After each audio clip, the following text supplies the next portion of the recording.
Thank you. Now, let's have Miss Janice Navida of Bulgar. Hi, Miss Janice. Hi. Hello Ang po. question ko muna kay Joaquin. Hi. Oo. Kasi Joaquin, isa ka sa mga most controversial housemates. And isa sa mga issues na ibinato sa'yo nung nasa PBB house ka pa and paglabas mo is yung pagiging nipo baby mo daw. Your reaction to that? My reaction to that? Well, it's true that, my parents worked hard for where they are right now. And I can't really, wala akong magawa dyan. So, but what I can control is whether I'd want to take advantage of that or not. And ang masasabi ko lang talaga is gusto ko talaga gamitin yung hagdan, hindi yung elevator. I want to work hard for where I want to be. I want to work hard for where I want to be, and I want to deserve what I have. Because, I want to work hard for where I want to be. I want to deserve what I have because I think I don't want to wear, like yung analogy for that is like oversized clothes siya. So yes, pwede ko naman siyang kunin if given the choice, but hindi naman siya kasya sa akin, di ba? I want to, work out to fit in those clothes. Kumbaga, I want to work hard for my spot. Thank you so much. So aware ka naman na isa sa mga criteria ng PBB is yung through voting. So bago ka pumasok, in-inform mo na ba sina daddy mo and tita Angel mo na huwag kang gastusan masyado para iboto at manalo dito sa PBB? May ganun ba? Yes, actually, binanggit ko siya nung tapatan. I told them as much as possible, don't vote for me. Because like I said, I want to deserve... It's really my mindset. It's my moral compass to want to deserve where I stay. So, I mean, si Tita Angel, naghulog siya ng 12,000 pesos para sa akin. So, thank you so much. But I told them not to. Yeah. Mm-hmm. Pero kung sakali, di ba, kaya niya kahit siguro 5 times kahit times 5 ng 12,000, kaya niyang gumastos. Probably. And yung next question ko naman, kasi Joaquin and Lela, parang after yung lumabas ng PBB, may lumabas na na nagbonding kayo and nag-jogging yata kayo. Di ba? May ganon. Yeah. So, gusto ko lang malaman, kailan nagsimula yung closeness nyo? Friends na po talaga kami before PBB pa po. And yeah, we're very close friends. I mean, we met before we launched. And then, parang magka-chat lang kami. And then, nagkataon na, we have the same interests and stuff. And we vibe. So, tsaka lagi siyang umuoo sa mga, sa mga aya ko. Linawin mo anong magka-chat? Hindi. Wow. Like, Friends no, na like we text, bro. There's nothing wrong. The notions of magka-chat is crazy, bro. It's like, bro, we just text, and like before. Like, we text a lot. And mahilig ako mag-aya. So, I love the friends who always say yes. And she always says yes. So, ang real score, friends lang talaga. Friends lang po. Friends lang talaga. Ang bilis, Lela. Si Lela talaga. Kasi parang feeling ko kanina pa niya gustong kunin yung mic ni Joaquin. Kaya niya pa pinapalo. And si Lela, kasi alam naman nating very strict ang kuya mo, di ba? And ang mamo naman, sinasabing stage mom. So, sinong mas mahigpit sa kanila? Si kuya, si mama, lang yun eh. Pero si kuya may pagka-strict po talaga. Anong mga paalala niya sa'yo o binibili niya sa'yo? Si kuya po. Yes, oo. Na dapat gusto ko daw po yung ginagawa ko. Kasi before pa po ako pumasok sa industry po na to, sinabi niya na po sa akin na hindi lang puro rainbows and butterflies, madami ring, it's a roller coaster rides. Daming ups and downs. And sabi niya, inisa-isa niya po talaga sa akin and tinanong niya ako if kaya ko daw po. And then, yeah, yun lang po. Pinaalala lang niya po sa akin na it's not going to be easy. So you have to love it. Kailangan daw sigurado ako. So, but sobrang supportive po ni Kuya. Yun naman po. May mga paalala din ba siya sa'yo about boys? Wala siyang specific na sinabi, paalala lang. Huling sabi lang niya sa akin, ayus-ayusin mo, Carmela. Yun lang sabi niya. Gets ko na yung ibig sabihin niya dun. So wala naman siyang mga, yung pagbabantay talaga na yung mga umaaligid sa'yo, mga nagpaparamdam sa'yo. Meron pa rin. May silip-silip pa rin siya. Pero si Kuya, gusto lang naman niya po ako maging masaya. And I'm 20 na rin naman po. So he's just being supportive. Sabi mo nga yung mom mo, hindi naman, mas mahigpit si Daniel kaysa kay Miss Carla. So kay Miss Carla, okay ba kung sakaling may manliligaw na sa'yo, Lela? Yung mom ko, if okay lang po sa kanya. Oo. Yeah, okay lang naman po. And nasa tamang edad na rin naman po ako to decide for my own. So ano namang payo ng mom mo? Na, ayun din po, same lang kay Kuya, na if ever bubuksan ko yung puso ko, if ever bubuksan ko yung heart ko, kailangan sigurado po ako at dapat sa tamang tao po. Yun lang naman po yung advice nila sa akin ng mom and Kuya. Amen.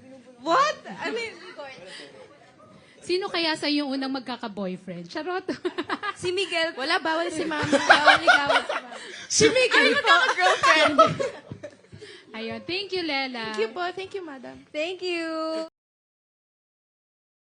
Okay, ituloy na natin yung ngayong pinag-uusapan na natin ang inyong famous parents or kuya dahil related dyan itong next question from Pauline Pascual of Daily Tribune. This is for Lela and Joaquin. What's one misconception people have about you just because you have a famous parent or kuya? Misconception na gusto nyong itama. Na we get everything we want. Because we really don't. Ano yung isang bagay na sige Lela, mag-share ka kahit isa lang, may isang bagay ka bang gusto sana makuha pero hindi mo nakuha? Isang bagay, wait. Wow. Isang bagay na gusto Habang ko iniisip mo yan, sige. Ikaw Dito muna tayo kay Joaquin kasi medyo mahirap nga namang sagutin yun. It's like Misconception. misconception. I don't know. There's a misconception about yung nepo babies for it being bad. And while there are people in this world who have gotten their place from an unjust position, it's unfair for people like me and Lela na when yung mga kamag-anak namin, they got it through through the right way. They got it justly. And there's a misconception about the word nepo baby tulad ng sinabi ni ate kanina na being a nepo baby is bad. And para sa akin, totoo na nepo baby ako. Totoo na, my family's influential in a way. But that doesn't mean it's bad.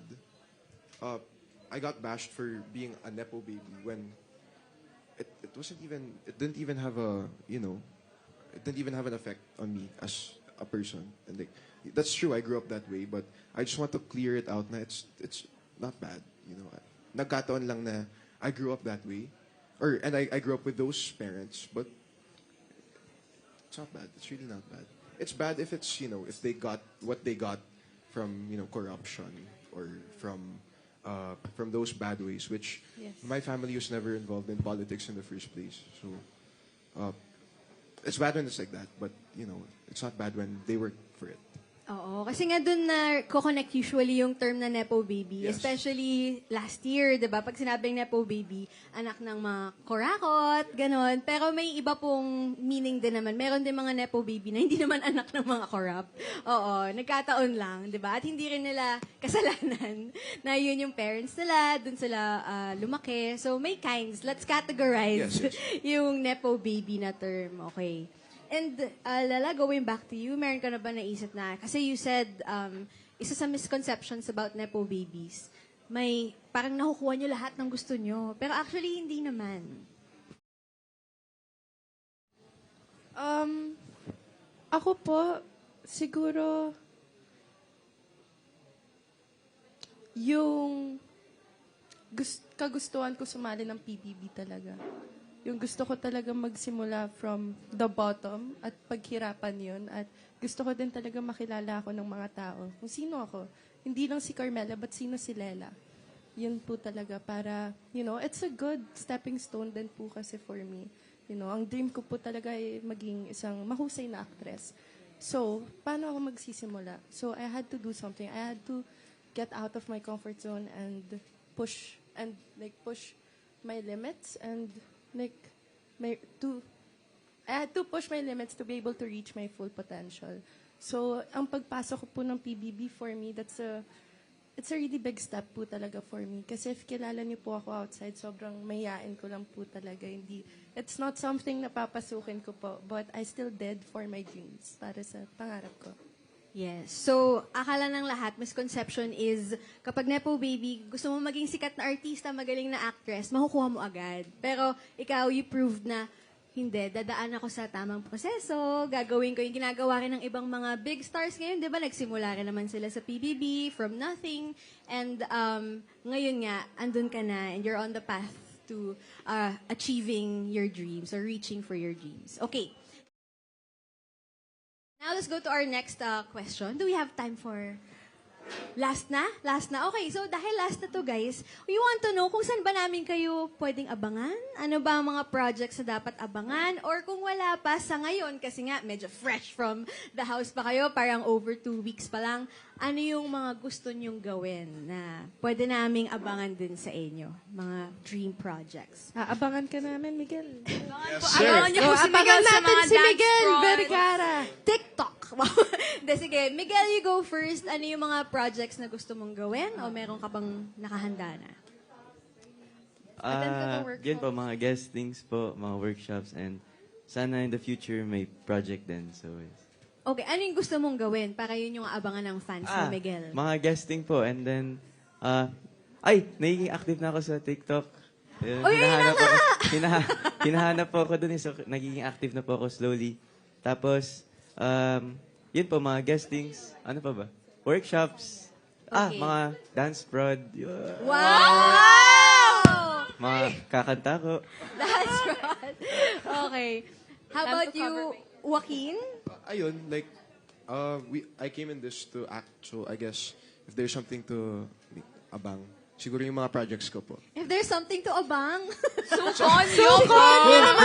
Kung mayroong bagay na pwedeng abangan, ang aking mga proyekto. My projects, please. So adorbs. Okay. So, ano yun? Kung may pwedeng Kung may abangan. mga projects kami in the future. Kasi sa ngayon, as in wala pang project na, as in, like solid or, Yeah. not solid, pero sure. Oo. So, parang lahat ng mga projects namin in talks. Yes. So, hindi pa namin alam, pero, ayun, yung mga shows, movies, if we have, so. Sundot ko na rin, follow-up question. Since your dad is a director, do you have any plans on also becoming a director, not just an actor? Well, actually, that's a good, yeah. So I love the art, right? And I love the art of film, not just acting. So, hindi naman siya totally out of the question. Siguro, kung nagkataon na I get an opportunity like that, I'll try it out, of course. Open ka rin. I'm not close to that. Okay. I'm totally open to it. I love everything about it. Yeah. Okay. And Crystal? Ano ba? Ngayon po siguro mag-abang-abang na nakita. Joke lang. Ako naman po, Abangers. I really just want to act din, like Joaquin. Gusto ko po talagang umarte. So, pinag-prepare ko din po talaga na magkaroon po ng mga doors and opportunities for me to act and to showcase my talent more. And I pray na if ever man po mangyari yun, sana po supportahan niyo po kaming lahat or ako na bumalik po ulit sa pag-aarte, especially after PBB. So, ayun po. Na-miss mo. Super ate. Yes. Okay. Thank you, Crystal. Lala? Ako naman po. ASAP daw po. Yes, sir. Ako Si naman Miguel po. din po. Dance pro, dance, Yes. Alam Siyempre, mo, solo si prod. Miguel. Solo prod. Solo yan. Pag yan sineryoso na Star Magic, abangan nyo. Ako naman po, since never pa po ako nagka-project or acting project. So, if ever, this is gonna be my first time. And ayun po, sana abangan niyo po yun kung kailan man po yun. Basta now, focus po muna ako, practice muna para worth it yung panonood niyo po sa akin. And yeah, yun. Abang-abangan na lang, guys. Thank you. And every year, nasa Star Magic All-Star Games ka. Yes, I'll see you sa there, volleyball. Oo.